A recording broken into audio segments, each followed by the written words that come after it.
Hey guys, Cody Barton here. Welcome to my channel. I'm really excited because I actually have a really special guest for this particular video. And this is something that I really only talk about with, good friends and other business associates. And, I figured that this is something that I should bring to YouTube for those of you that are, looking to find additional investment to be able to put your money into. Obviously, as you guys know, on my channel, I talk a lot about real estate, business, different finance topics, system topics. And one of those things in finance is different investments that you could be looking into. And so I wanted to do this video specifically about whole life insurance and, why it actually could make sense to invest in whole life insurance policies. Because here's the deal, guys, is I actually thought whole life insurance policies were a completely waste of money until I understood that the way that the rich get richer and the wealthy stay wealthy, like the family, like the Rockefellers, the reason that they've passed on generational wealth is that they've found a way to utilize these policies like most people don't even know how to do. So that's what we're going to be talking about in this video, is showing you, number one, how a whole life insurance policy makes sense as an investment. And number two, how you can, follow that same strategy that the Rockefellers use to build generational wealth.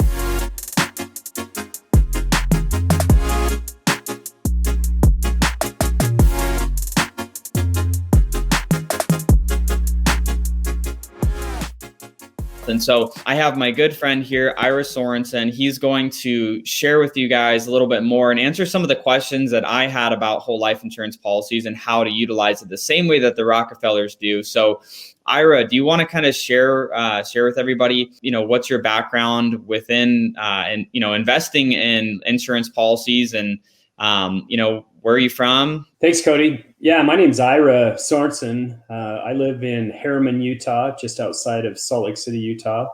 I've been in the business going on 18 years and been working with hundreds and hundreds and hundreds of clients and really just helping educate in their options and what they can do as far as investing and the different ways to invest on a non-traditional, a little bit different investment option through the use of whole life insurance. So again, been doing this 18 years, and it's one of those things where over the years I've had many conversations with people on, is whole life good? Is it bad?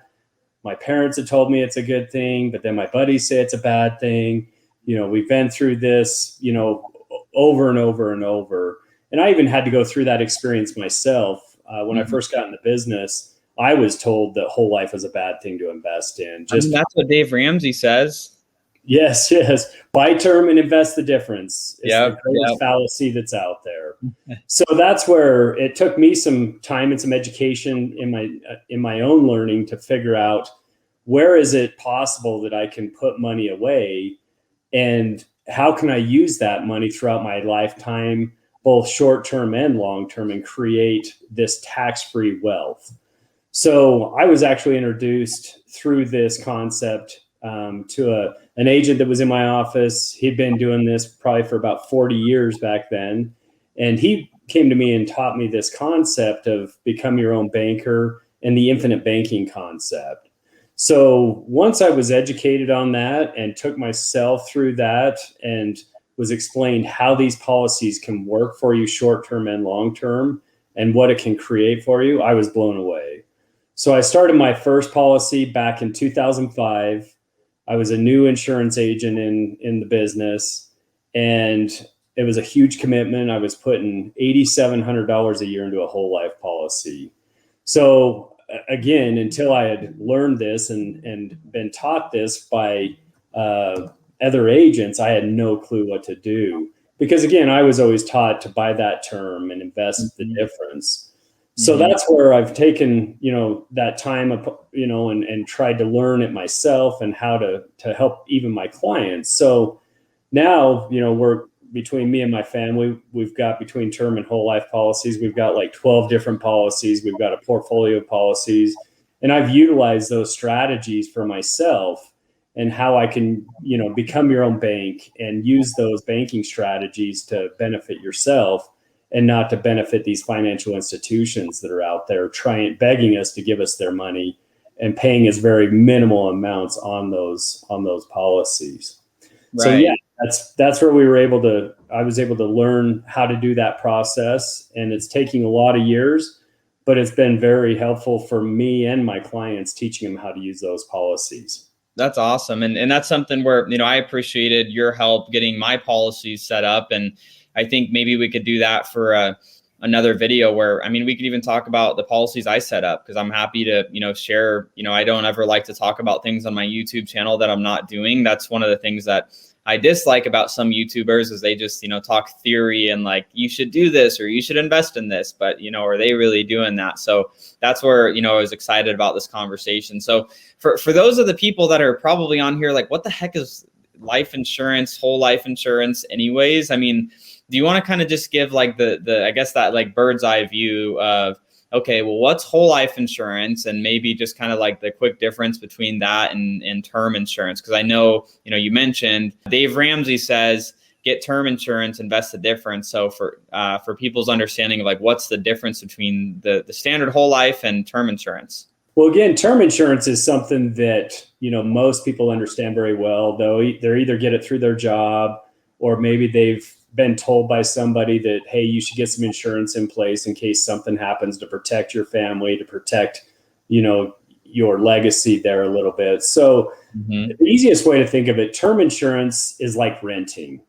It's a very, very low cost. It's for a short time frame. You have options. You can do 10-year, 20-year, 30-year.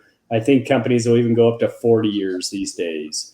And it's an amount of money that you're paying in. And the only way that ever pays off is if you pass away. Insurance companies will publish this.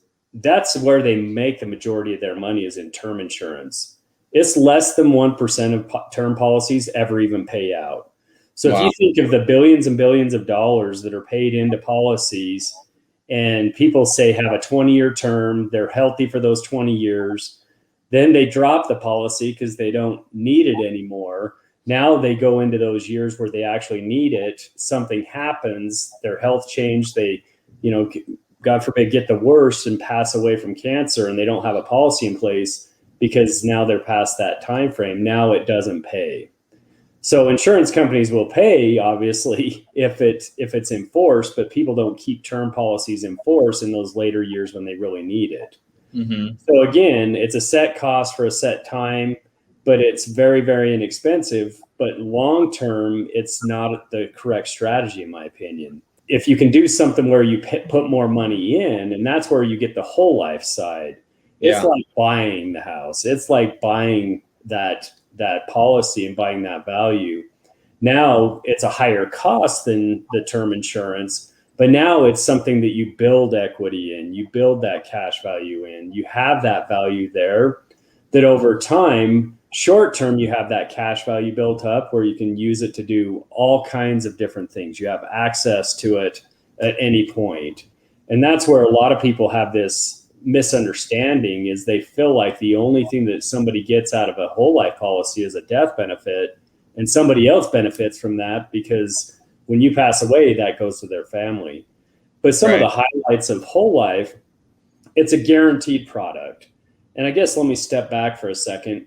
Whole life is something that was started with insurance, with life insurance. And there's been many variations of permanent insurance that's come out. You've got index universal life, variable universal life, straight universal life, and then you have whole life. So there are different types of policies that everybody kind of, lumps into a whole life policy, but it's not always a whole life policy. So specifically with whole life, we use insurance companies that are mutually held, and they've been around for 100+ years. Some of the companies we use, they've never not paid a dividend. And so they're always going to be consistent. So, but some of the highlights on the whole life policy, the policies will pay a 4% guaranteed return. They have creditor protection in most states, where you have the value there that's always going to be protected from bankruptcy, any sort of creditor. You've got the loan provision where you can take money out at any point. As long as there's cash value there, you have access to that cash value. You have a death benefit that builds obviously with time, and you have flexibility in those in the premium because of the cash rider and some of the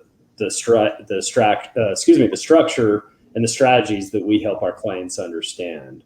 Yes. I have a quick question for you, Ira. So for those people that like I've been approached over the years to get, like a whole life insurance policy, just like a more of a normal, I don't even know what to say, normal one, like the ones that are mass marketed, I guess, to people where you're investing in it, but you're not actually building cash value. You don't have, that opportunity to be able to invest it and do these different things. I mean, what is that difference? Because, the people listening in, it's like, there's a way that the Rockefellers invest in whole life insurance policies, which is the way that we're talking about investing in them versus what everyone else does when they're buying their whole life insurance policies. And I know I've seen, friends and family friends that have bought policies and they don't build cash value. They just kind of have this, they build some, but it's not substantial. Like the way that this specific strategy that we're talking about here, like what's the difference? Why is it so different? So a lot of it is the strategy behind what we're doing with these policies. Mm-hmm. The death benefit is something that is going to be created by buying just a base, what we call a base policy. And the base policies, it's not that they're bad or good, but it's more built on buying death benefit. And death benefit is just it's just one piece of this, right? Mm-hmm. So now it's like we look at it and say, how can we get a death benefit, but how can we enhance that? And how can we build cash value quicker? The cash value, in my opinion, is what people get excited about. If I can get cash value building in day one versus waiting 3 to 4 years, it's a lot more exciting. Mm-hmm. Those base policies only build cash value over a long period of time. Short term, they don't build that much cash value. And like I mentioned, I had my first policy that I started. I went 4 years without building any cash value. And this is with a big insurance company. And the strategy, I just hadn't been taught the full value of overfunding these policies with the riders. And that's something that took me time to learn too. So my base policy was great, but it just didn't build a lot of the cash value. Now, because it's, so old, it is creating a lot of cash value. But for me and my clients, I want to have going forward value that's there day one. So then you have the loan provision, and how can you get that money in motion and do other things? How can you take value that's building there and doing what it's going to do within the policy and have a real estate expert like yourself? If you had $100,000 sitting in a policy and you could take 50 grand of that out and go put a down payment on some sort of rental or some sort of property, now, what's that going to create for your overall asset? What's that going to create for your overall livelihood? And then over time, educate clients of how do you pay that back and get it back into the policy to then go do it again. Mm-hmm. So now it's this whole banking concept, because banks are the king. They want us to give us, our money. They want our money in their accounts, right? And what do they teach us? They teach us that we're going to get this miracle of compound interest. Yes. Again, in my opinion, that's a fallacy. Yeah. That works for them. They can create those multiple rates of return as they're paying us. Who knows what? It's pennies these days. Like 0.01% or, that ridiculously low return. And so it's like that. In one of the books, just for people that are listening, that I had read and, kind of learned just kind of some of the basics on this was What Would the Rockefellers Do? How the Wealthy Get and Stay That Way, and how you can too. It's on Amazon. Really, really good read to grasp a little bit more on the concept here. But with these policies, like you're saying, like within real estate, right? Because that's what my primary business is. That's the main reason that I wanted, I guess, to start investing in these types of policies, where, because you're mentioning, right, like the difference between like having $100,000 sit in a savings account and having that same $100,000 in a policy, it's going to be growing, so what does that benefit? So there's that $100,000, it's growing at, a set interest rate, right, about 3-4%. And then you're able to borrow against that that money that's in there to lend. So like for our company, what we want to use that for is our renovations on our fix and flips. We want to be able to fund fix and flip renovations. And then as I grow the policy, eventually be able to fund the acquisition of the whole purchase of a property. So then I could be my own lender while it's in an account that is these other benefits. But, what's kind of happening there, Ira, that, within that process of me borrowing it, what's going on with the return, what does that look like? Well, and again, that's something where we can go through some actual illustrations, maybe at a later time. But at a high level, if we just look at the economics behind our dollar, if we can get $1 to perform like $4 or $5, we're going to create more wealth. And I think that that's the key with having $100,000 just sitting in one account, even if it's just a bank account or a mutual fund or whatever that is, it's $1 doing one thing. If we can get that same money into a whole life policy, to recap back to what it can do, now you're getting that cash value built up, you're getting creditor protection, you're getting the loan provision, you're getting a disability waiver, which again, that's something we can dive into more. If you become disabled, the company will make the payment for you and you'll have continuation of your saving.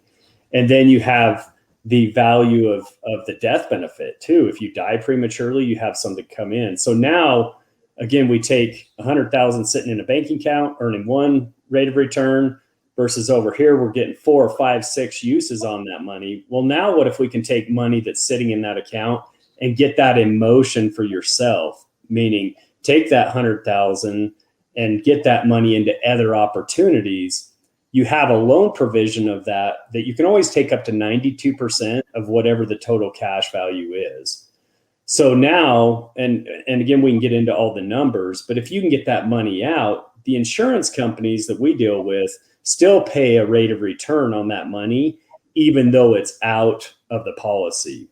So now you've got that money, it's still in there earning in your policy. And a lot of times it could be just a reduced amount that it's earning. But now you still have that money in their earning. It's out now in some other investment. It's buying a rental property. It's, acquiring a house. It's buying a car. It's paying for college. It's doing other things that now you get that money in motion, like a bank, and that whole mentality of what a bank does. Because a bank gets that money in motion immediately as soon as you deposit it. Mm-hmm. But the whole idea is now you've got that money in motion working for yourself, not working for somebody else. And the reasons the insurance companies, you're actually lending that money from them and they're just using your policy as collateral. So again, simple math, if you have $100,000 in there and you got $1 million policy, and just for this example, you pull 100,000 out and you pass away, your beneficiaries are only going to get 900,000. So the company's never at risk of not getting their money back. They're always going to get that. But you've been able to leverage that to go do other things. So now, again, that money goes and like you mentioned, what if we want to, acquire some properties and do some acquisitions and do some things with that money? It's the most powerful tool, in my opinion, because that money's there and available and you can get it within a day. I recently did a rental property and I needed the 20% down, 120,000 for this particular property. I was able to pull that money out of my whole life policy that I have built up. And I got that money within a day. And that went in, we closed on the property.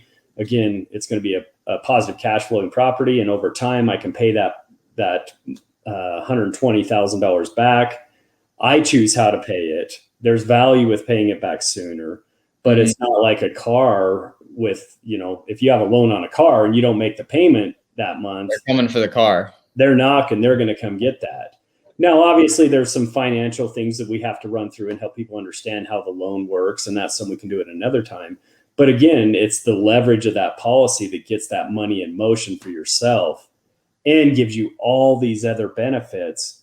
Oh, and we haven't even talked about the value of it's tax-free and it's tax deferred, and you're not going to pay taxes on any of the gains, nor are you going to pay any tax in a death situation. The beneficiaries or your estate's not going to pay tax on that death benefit that's going to come in as well.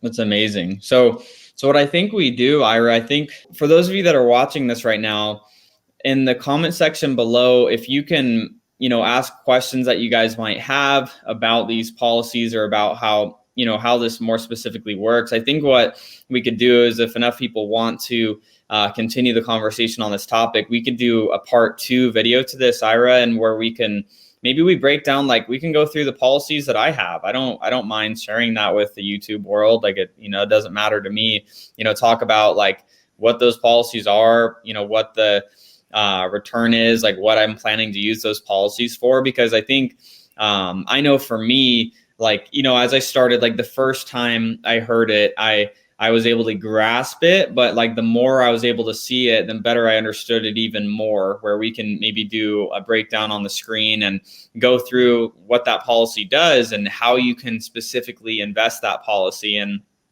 for me, if you're watching this video and you haven't seen the video that I did already on, how the rich manage their money, make sure to check that video out, because part of the financial freedom account money that you have, the financial freedom account money that I have is what I'm utilizing to put into these policies so that I'm able to allocate towards another investment, right? Because yes, I'm a real estate investor. So a lot of my, wealth allocation is in real estate. I have some in stocks, some in crypto.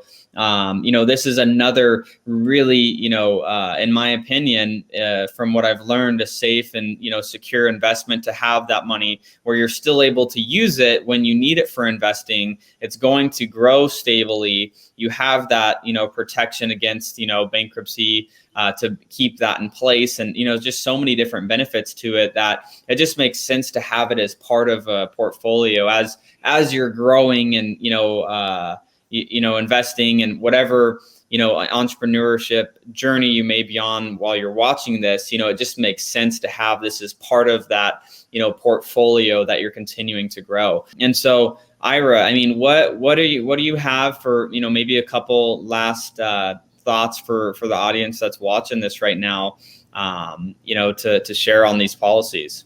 Well, one thing I always ask my clients, if something you thought was true and you've always been told that it was true and you found out it wasn't, when would you want to know about it? Right now. Today. Yes, I want to know now. And that's where, again, we just help people understand, where these policies have been scrutinized, why they've been scrutinized, and really help people understand it. And in most cases, once people understand it, it makes more sense. Like the process we took you through, you had heard the same thing, that it's not a good thing. And again, there are policies out there, in my opinion, that won't do everything somebody thinks it's going to do. And so we just want to help identify, the policies that we deal with and how we deal with those. But I think next time when we can run through some policy illustrations, share some actual numbers, because that's where it gets exciting, right? Is where we can share, this is what the potential is, and here's what you can grow towards and what it can do, and start showing you some of those examples of how we can use those for real estate, for purchasing cars, for, paying for college, for doing all these different things.